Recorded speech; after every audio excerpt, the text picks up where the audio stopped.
Hey there, let me tell you about one of the most inspiring stories I've ever come across. The story of Esther. You've probably heard of her, right? She's the young Jewish woman who became queen of Persia and saved her people.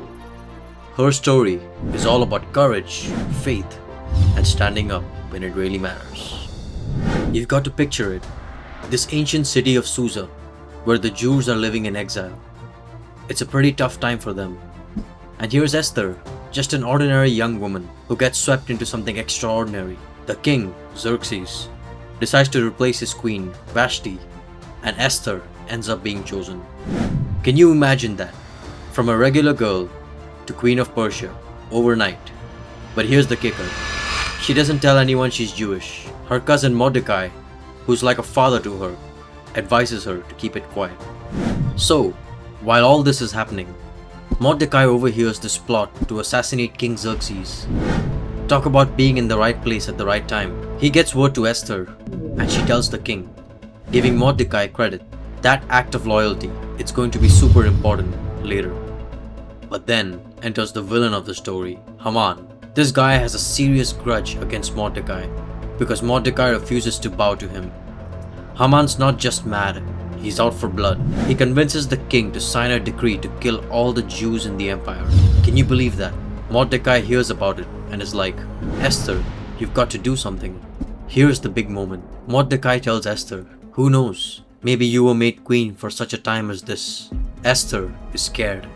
Who wouldn't be? Going to the king without being summoned could mean death. But she steps up. She asks Mordecai and the Jews to fast for 3 days.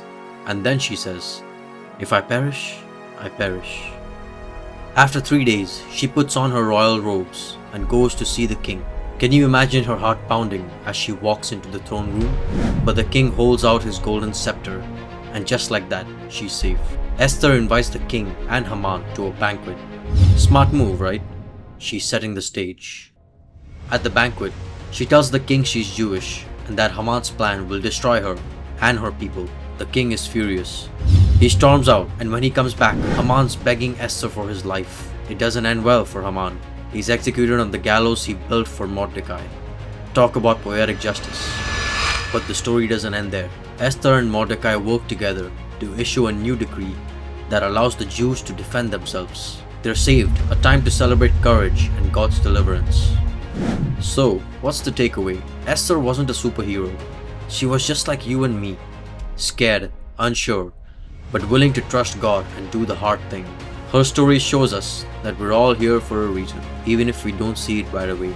And honestly, it's a reminder to step up when the moment calls for it. Who knows, maybe you're here for such a time as this.